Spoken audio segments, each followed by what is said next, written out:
우리가 5월 한 달 동안 우리 슬기로운 가정생활이라고 하는 주제로 우리 가정에 대한 말씀을 계속 나누고 있습니다. 오늘 마지막 시간 슬기로운 직장생활을 함께 살펴보고자 합니다.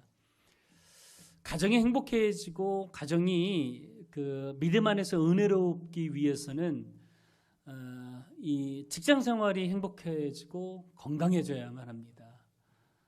그래야만 가정도 행복하고 복될 수 있습니다. 볼륨 조금만 낮춰주세요. 그래서 행복한 가정 생활을 위해서 필요한 아주 중요한 통로가 직장이라고 하는 곳입니다. 우리가 일하는 곳에서 행복을 느끼지 못하면 가정도 행복할 수가 없는 것이죠.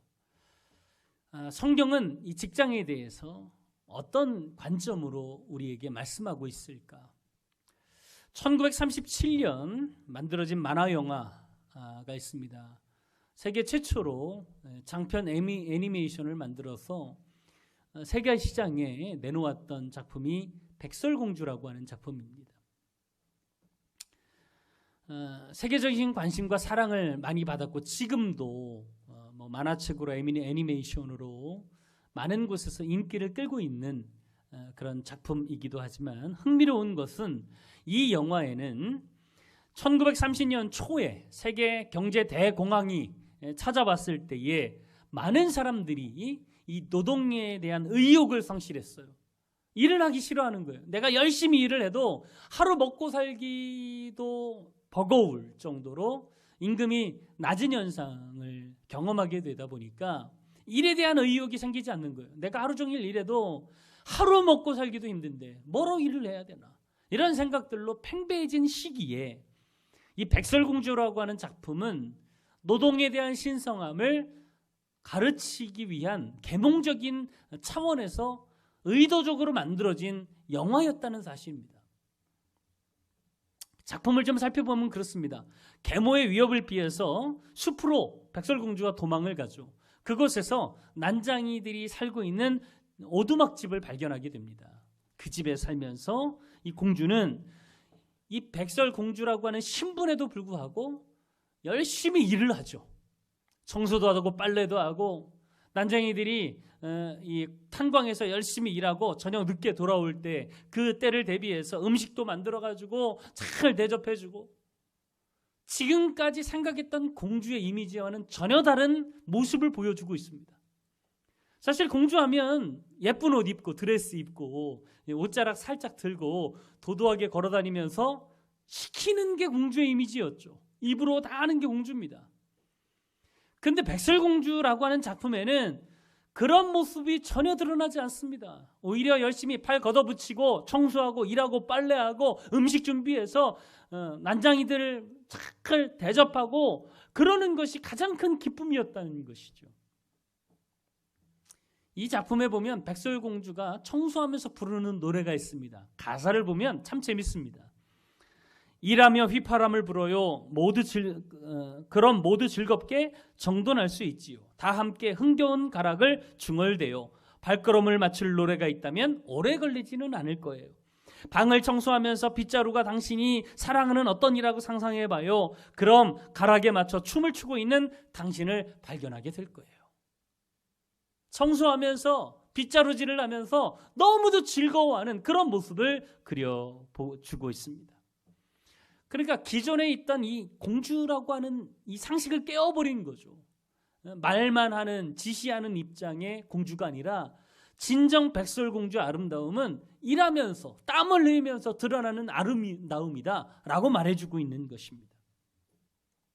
그 당시에 1930년도 경제 대공황이 올 당시에 일하기 싫어하는, 일해도 무슨 소용있나 하는 많은 사람들에게 일의 가치, 땀의 보람, 이런 것들을 가르치기 위해서 의도적으로 만든 영화였던 거예요. 자, 그렇다면 믿음의 사람들은 일, 노동에 대해서 어떤 관점으로 바라봐야만 할까? 사실 오늘 우리가 읽은 이 골로새서는 우리가 직장 생활을 할 때 직장에서 어떤 태도로 일을 해야 되는지에 대해서 아주 중요한 원리를 가르쳐 주고 있습니다.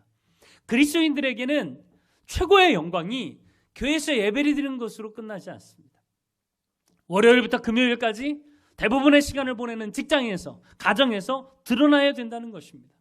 주일은 직장을 준비하는 아주 중요한 시간입니다. 우리가 주일날 예배에 나와서 하나님께 예배를 드리면서 주님이 나와 함께 하신다는 이 임재를 경험하고 성령 충만받아서 그 능력을 덧입었다면 그 결과가 직장에서, 삶에서, 가정에서 그 열매로 드러나야 된다는 것이죠. 드러나야 됩니다. 자, 그러면 믿음의 사람들이 직장 생활을 행복하고 복되게 의미 있게 하기 위해서는 어떻게 해야만 할까? 첫 번째로 모든 일을 주의 일로 생각하며 살아야 된다는 것입니다. 대부분 주의 일이라고 이야기하면 교회 안에서 일어나는 일들을 상상하고 생각할 때가 많습니다. 교회에서 헌신하고 봉사하는 일, 예배하는 일, 전도하는 일, 사역하는 일, 찬양하는 일, 이런 것들이 다 주의 일이다 생각을 하고 그 이외의 것들은 다 세상 일, 그렇게 이분법적으로 생각하는 경우가 많습니다. 그러나 아닙니다. 성경이 말하고 있는 이 주의 일이라고 하는 것은 직장에서 하는 모든 일을 가르치는 거예요. 가정주부가 집에서 아이들을 돌보는 일도, 가사일을 하는 것도, 직장에서 하는 모든 일도 다 주님의 일이라는 생각을 가지고 해야 된다라고 말하고 있는 것이죠. 사실 이 교회 안과 밖의 일을 구별하는 이분법적 사고가 사실은 교회를 타락하게 만들고 욕먹게 만들어가고 있다는 거예요. 대부분의 교회가 교회 안에서 하는 일에 열심을 내고 집중한 나머지 교회 밖의 일, 그러니까 직장에서, 가정에서 어떻게 살아야 되는지에 대한 이 부분을 전혀 관심 갖지 못하고 있기 때문에 교회가 세상에서 욕을 먹게 된다는 거예요. 믿음의 사람들이 직장에서 세상 사람들과 똑같은 모습을 보인다든지 아니면 세상 사람들보다 더 잘못된 모습을 보인다면 그것만큼 하나님의 영광을 가리는 것이 어디 있겠냔 말이죠. 아유, 저 사람은 교회 다니는데 왜 저렇게 살아? 아유, 안 믿는 사람보다 더하네. 이런 이야기 들으면 안 된다는 거예요. 왜 이런 이야기를 들으면서 사람들이 직장 생활을 합니까? 직장에서 하는 일이 하나님께서 나에게 맡겨주신 일이라는 사실을 전혀 인지하지 못하고 살아가기 때문이 아니냔 말이죠. 자, 23절 함께 읽어보도록 하겠습니다. 23절 같이 한번 읽겠습니다. 시작. 무슨 일을 하든지 마음을 다하여 주께 하듯 하고 사람에게 하듯 하지 말라. 자, 무슨 일을 하든지, 여기서 말하는 이 무슨 일이라고 하는 것은 지금 우리가 읽은 골로새서 3장 하반부에 있는 말씀은 종과 상전의 관계 속에서 하는 모든 일들을 이야기하는 거예요. 지금으로 따지면 직장 생활하는 것입니다. 내가 직장의 오너든지 아니면 회사원이든지 상관이 없다는 거예요. 무슨 일을 하든지 다 주님께 하듯 하라. 주님이 나에게 맡기신 일인 것처럼 하라는 것입니다. 그래야 직장 생활을 제대로 할 수 있다는 것이죠. 사실 골로새서의 전체 주제가 그리스도의 주권입니다. 하나님이 주인 되신다는 것이죠. 실제로 하나님께서 우리를 창조하시고 지금도 우리를 섭리하시는 우리의 삶의 주인이시라면 우리의 일상생활도 주인 되어야 된다는 것이죠. 우리가 다니는 직장, 우리가 일하는 사역터, 일터, 여기가 하나님이 주인 된다는 사실을 기억하며 살아야 된다는 것이죠. 공무원으로 일하든 학교에서 일하든 아니면 기업체에서 일하든 상관없습니다. 그곳에 하나님께서 나를 주의 일 하라고 보내셨다. 이 마음을 가지고 사역해야 된다는 거예요. 그래서 우리는 어디에서든 가정주부가 가정에서 일을 하면서 자녀들을 키워가면서 문제가 있거나 어려움이 있을 때는 하나님께 기도해야 됩니다. 하나님, 이럴 때 어떻게 해야 됩니까? 왜? 그 가정이 하나님이 주인 되시니까. 직장에서 어려운 일이 생길 때에도 우리는 기도해야 합니다. 왜요? 그 직장의 주인이 하나님이시기 때문에. 하나님이시기 때문에. 여러분, 직장이 단순히 우리가 먹고 살기 위해서 다니는 곳이라면 얼마나 비참합니까? 그렇게까지 해서 일해야 합니까?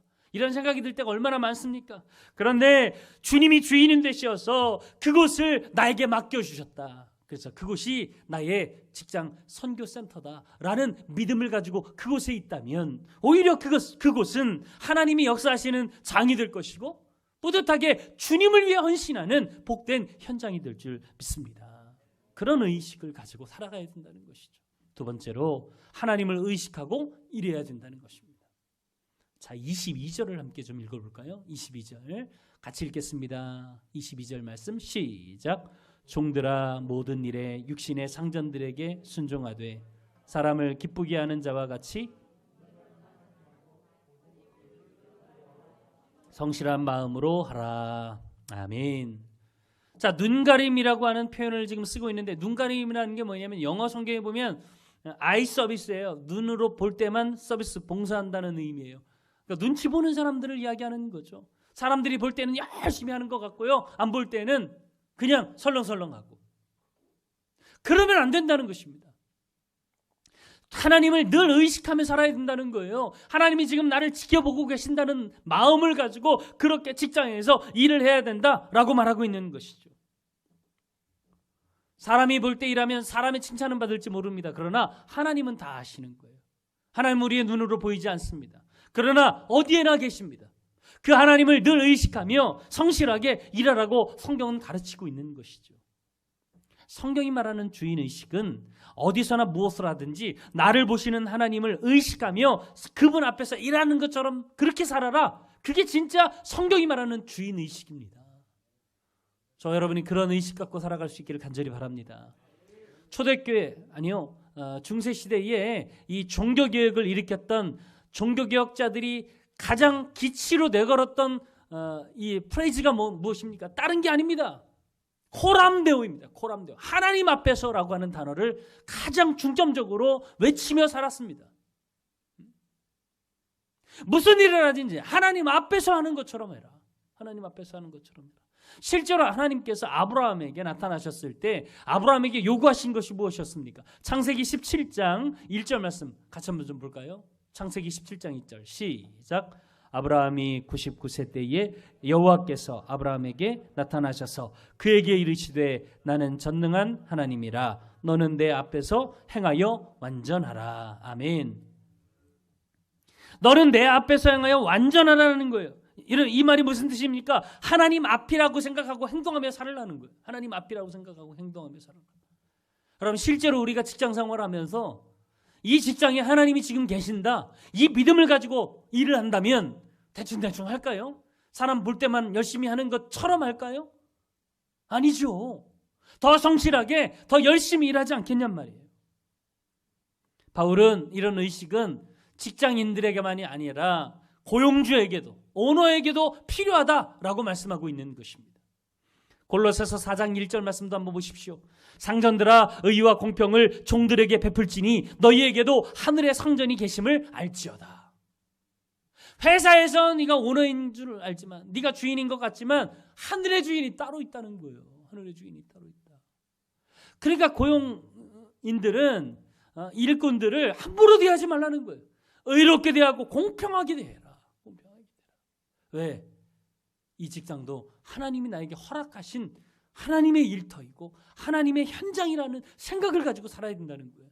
늘 하나님이 나와 함께 하시고 하나님이 지켜보고 계신다는 그런 생각을 가지고 직장 생활을 할 때 진정 우리 안에 성경적인 주인의식이 세워지게 될 줄 믿습니다. 문제는 어떻게 일해야만 어려움 없이 즐겁게 일할 수 있을까? 이에 대한 해답을 23절이 우리에게 주고 있습니다. 같이 한번 읽어볼까요? 23절 다시 한번 시작. 무슨 일을 하든지 아멘. 죽게 하듯 하라는 거예요. 죽게 하듯 하라. 주님이 이 일을 나에게 맡겨셨다는 생각을 가지고 일하라는 것입니다. 여러분 이렇게 일하면 그 일이 그렇게 힘들고 어렵고 괴로운 것만 있을까요? 아닙니다. 우리를 위해 내 생명 다해서 우리를 사랑해 주신 그분을 위해서 그분이 나에게 맡겨준 일이다 라는 생각을 가지고 일을 한다면 아무리 힘들어도 그 일이 즐겁고 보람될 줄 믿습니다. 나를 그만큼 사랑해 주신 분을 위해서 내가 일하는 거니까 그것만큼 행복하고 복된 일이 없을 거라는 이야기죠. 에베소서 6장 7절에도 보십시오. 기쁜 마음으로 주를 섬기기를 죽게 하듯 하고 그랬어요. 기쁜 마음으로 섬기기를 죽게 하듯 하고, 무슨 일을 하든지 주님 섬기듯이 그런 마음으로 즐겁게 일하라는 것입니다. 이런 마음을 가지고 직장에서 일을 하게 된다면 그 일이 괴롭고 힘들기만 한 것이 아니라 오히려 즐겁고 기쁜 일이 될 줄 믿습니다. 사실 사람들에게 이 노동이 괴롭기 시작한 것은 아담의 범죄부터 시작되었습니다. 아담이 범죄하기 전에도 일이 있었습니다.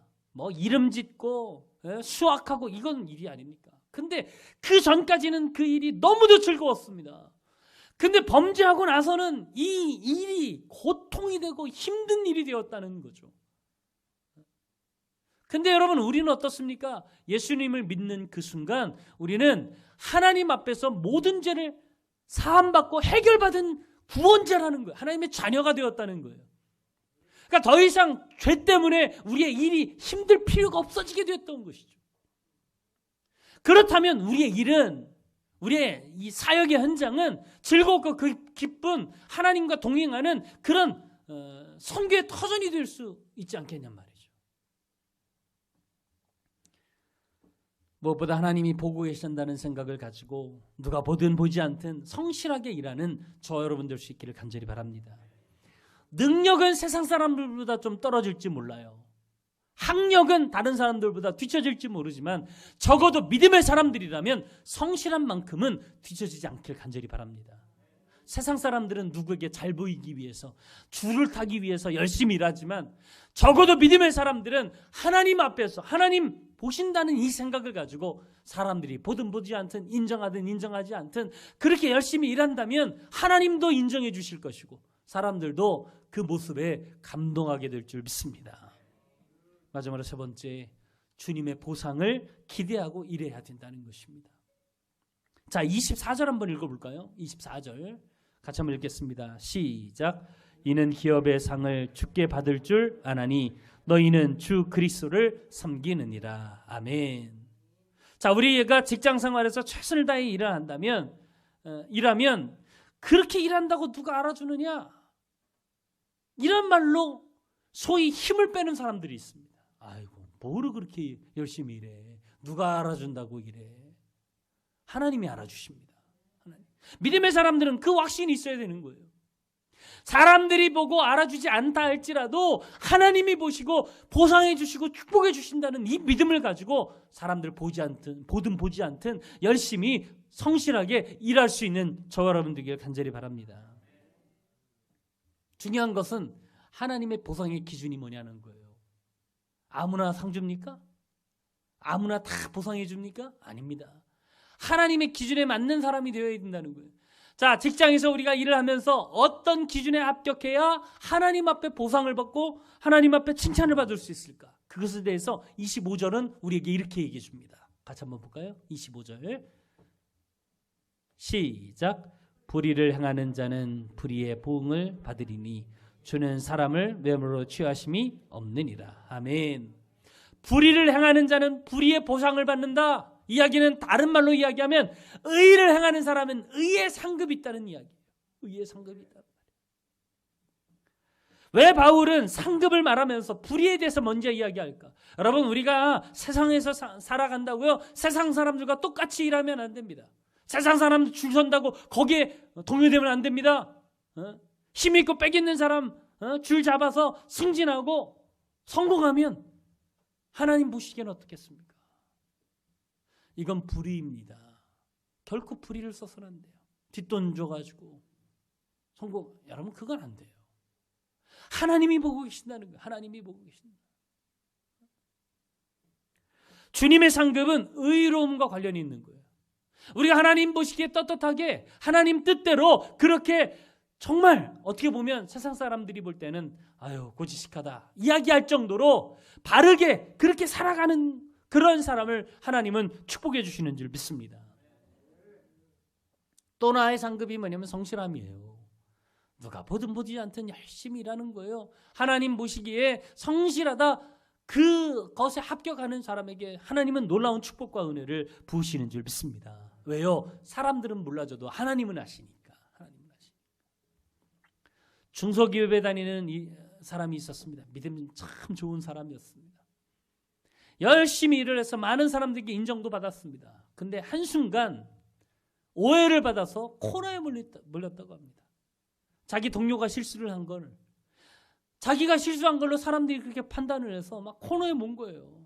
그러니까 이 사람은 얼마나 억울합니까? 내 실수가 아니고 분명히 누구의 실수인지를 또 아는데, 내가 그 사람 실수입니다 이야기를 하면 그 사람이 힘들 것 같으니까 말도 못하고 자기에게만 오해 화살이 다 이렇게 향해 오니까 너무도 괴로웠습니다.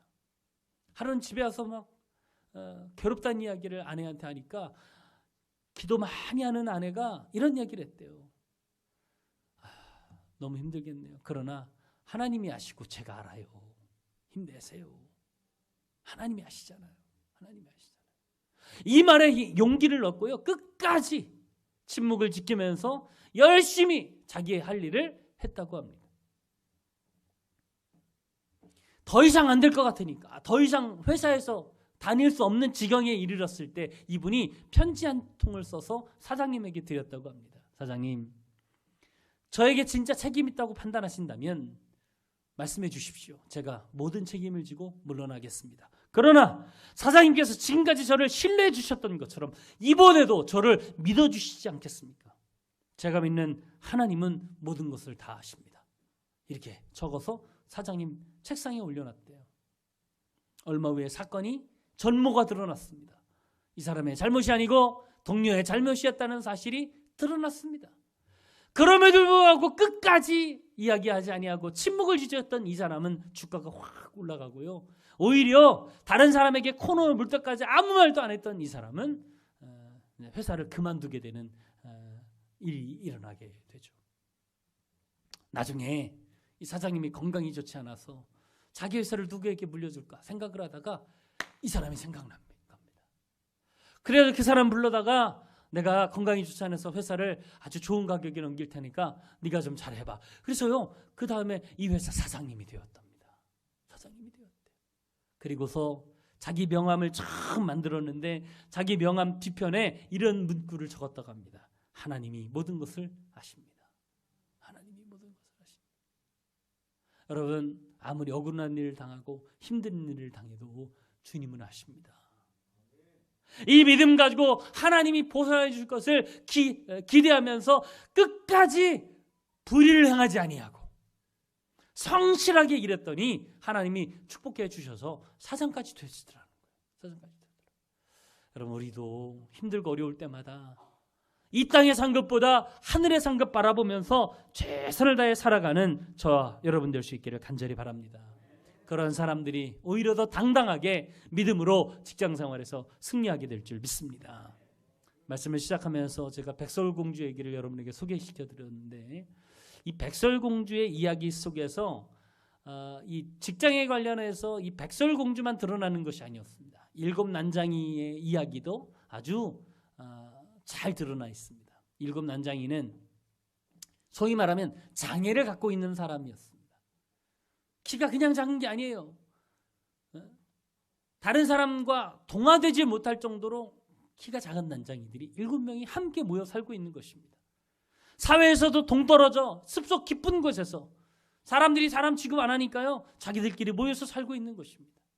그럼에도 불구하고 그들은 탄광에서 일을 하면서 너무도 즐겁게 일을 하고 있습니다. 자, 이들이 탄광에서 부르는 노래의 가사가 이렇습니다. 땅을 파는 것이 우리가 좋아하는 일이지요. 금방 부자가 되는 비결이지요. 삽이나 꽃갱이로 땅을 파요. 광산에서 땅을 파요. 무수한 다이아몬드가 빛나는 곳에서 우리는 땅을 파요. 아침 일찍부터 밤까지 우리는 땅을 파요. 보이는 건 모두 파지요. 우리는 다이아몬드를 많이 파지요. 수천 개, 때로는 루비도 파지요. 우리가 왜 보석을 파는지는 몰라도 우리는 땅을 파요. 헤이호 헤이호 헤이호. 일을 마치고 집으로 돌아가요. 헤이호 헤이호 헤이호. 저는 이 난장이들의 이 노랫소리를 들으면서 좀 마음에 딱 걸렸던 대사가 하나가 있습니다. 이들은 땅을 파면서 다이아몬드를 캐는데도 불구하고 내가 왜 그것을 캐는지 모르고 살아가고 있는 거예요.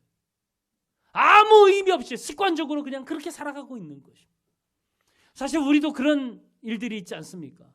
여러분 직장 생활하면서 타성이 져서 습관적으로 왜 그 일을 해야 되는지조차 모르는 상태에서 그렇게 일하며 살아가고 있지는 않습니까? 적어도 믿음을 가진 사람들이라면 그러면 안 됩니다. 분명한 목표를 가지고 살아야 됩니다. 내가 직장에서 이 일을 하는 것이 하나님이 나에게 주신 사명이다. 내가 이곳에서 열심히 일해서 주님께 영광을 돌리는 그런 일들을 해야지. 아직도 하나님을 모르는 사람들에게 복음을 증거해야지. 이런 마음을 가지고 그곳에서 의미 있는 귀하고 복된 일을 하는 저와 여러분 될 수 있기를 간절히 바랍니다. 교회가 해야 하는 이유는 다른 거 없습니다. 교회는 여러분들을 직장 선교사로 훈련해서 파송하는 것입니다. 여러분의 일터가 내가 활동해야 하는, 사역해야 하는 중요한 선교의 터전이다. 이 믿음을 가지고 그곳에서 열심히 일해서 많은 사람들에게 하나님의 영광을 드러내고 하나님의 살아계심을 증거하는 그런 복된 터전이 될 수 있기를 간절히 바랍니다. 우리 교회는 그런 선교사들을 양성하는 기관이 있기를 간절히 원합니다. 우리 모두가 직장을 하나님의 나라로 만들어가는 직장 선교사의 사명을 다하며 살아가는 저 여러분 될 수 있기를 간절히 바랍니다. 이 시간 오늘 말씀 부여잡고 함께 기도하기로 합니다. 하나님, 우리의 직장이 하나님의 선교의 터전이 되기를 간절히 원합니다. 내가 일하는 그곳에서 주님 영광 받으시고 주님이 복되게 쓰임 받기를 원합니다. 마지못해서 아무 의미 없이 일하는 사람들이 아니라 하나님이 필요하니까 나를 그곳에 보내셨어 일하게 하셨음을 믿고 그곳에서 최선을 다하여 주님의 영광 드러나는 믿음의 선교사 되게 도와달라고 주여 한번 크게 부르짖고 같이 기도합니다. 주여, 우리 모두가 하나님 직장의 선교사임을 기억하고 선교사의 마인들을 가지고 하나님 주를 위해 헌신하는 우리가 될 수 있기를 간절히 원합니다. 오직 주님만 바라보게 하시고 믿음으로 승리할 수 있도록 우리를 도우시고 이끄시고 함께 하시길 간절히 원합니다. 아버지 하나님 역사하여 주옵소서. 내가 일하는 곳에서 주님 영광 받아주시고 아버지 오직 주님이 승리하는, 그래서 주님의 영광만을 드러내는 귀하고 복된 사역들이 직장에서 흩어진 그곳에서 일어나길 간절히 원합니다. 성령님 역사하여 주옵소서. 오직 주님 영광 받아주실 줄 믿습니다. 주옵소서.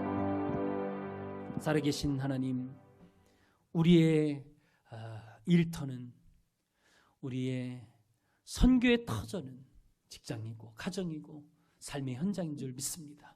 그곳에서 최선을 다해 주의 영광을 위해 사역할 때 주님 영광 받으시고 우리를 통해서 믿음의 흔적들이 세상에 퍼져나가게 도와 주시옵소서. 예수님의 이름으로 축복하며 기도했습니다.